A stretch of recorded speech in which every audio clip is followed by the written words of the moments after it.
que mu ngi si làmb bi te gars dañ may liggéey buñ ko jotul léegi nag après bu ma demee ba sonn ma jël affaire yëpp tekki yónnee ay nit ñoo jox ko ay sëriñ ñëpp ku nekk di yuuxu. waa léegi moom Reug Reug moom lan la jublu ci liggéey la nga yow tamit soxna si. parce que lu muy wax mooy yaayam nee na man bëgguma ko. yow bëggoo ko daal te yow sa doom bu amoon xaalis yow duma la yónnee looy dépense oo. dëgg la te yow ngay yónnee yaayu Reug Reug muy dépense ko. dama la ne riiral te junne bokk. gis naa. waaw riir leen ko di nga xam lépp mu leer. non dëgg la mais gars yee ma woo ay jam production petit promoteur ñoo ma woo ne ma bu ma teg yenn yi ñoo ma woo avertir ma. parce que Reug Reug seen nit la waa làmb yëpp woo na ma. li ma la wax comme li ma wax rek xam nga lan laa wax.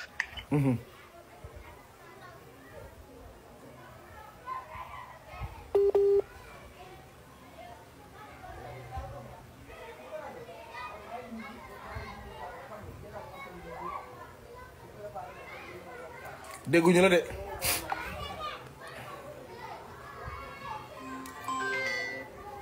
waaw. sëñ Bada yaa may dégg. waaw maa lay dégg wax mooy man mën naa ko def mais li damay wax ne rek yaayamoo ñoom ñëpp lépp lu ko wër laaloo ba si papam mun naa teg seeni vocal Sénégal dégg. dëgg la mais dama ne nañ bàyyi wax bu ñaaw bi nañu bàyyi tilimal doomu aadama yi. d'accord kenn forcé wu ma si sëy kenn. waaw léegi ñëwal ci mariage bi nga ne yow bi la Reug Reug takkee rek da nga doon dof daan wax Reug Reug génnal kër gi daan ko saagay ndey maanaam yooyu yow da nga ko doon def yow. man 3 mois laa commencé ñaan baat loolu du tey. waaw 3 mois nga commencé ñaan baat. dama koy ñaan baat. waaw da nga ko doon ñaan baat. sëñ Bada li ma gis foofu yëpp mënu ma ko sax expliquer. waaw léegi da ngay expliquer benn yoon sénégalais yi déglu la man ma noppi da ngay expliquer yow li ngay expliquer ci sëy bi lépp nga wax ko sénégalais yi dégg la léegi man maa ngi noppi nga expliquer sénégalais yi li am ci sëy bi yëpp maanaam bi mu takkee ba li xew ci sëy bi yëpp waxal li ci am importance.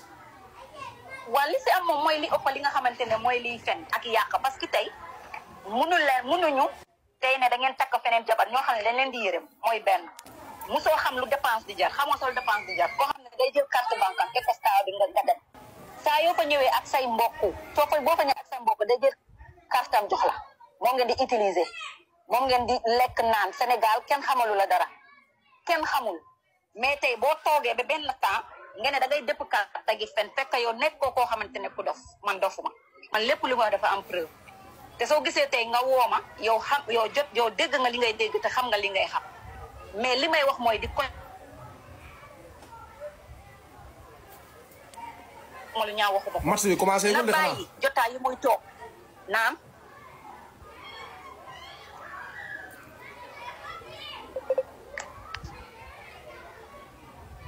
sëñ Bada. waaw. allo. waaw. waaw ma ne. waaw Mass Dakar live maa ngi lay nuyu bu baax.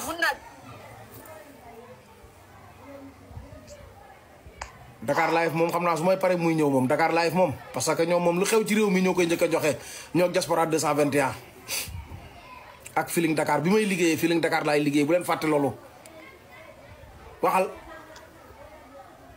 waaw man comme li may wax soo gisee affaire bi gën ma énervé buñ ma laajee ma wax parce que yow boo defee li ngay def lépp liggéey li ngay liggéey ngeen fen li ngeen di fen yëpp ay preuve nekk fi ba si ko jiite ne mooy sa kilifa ay vocalam nekk fi ay feccam nekk fi ay vidéo nekk fi seen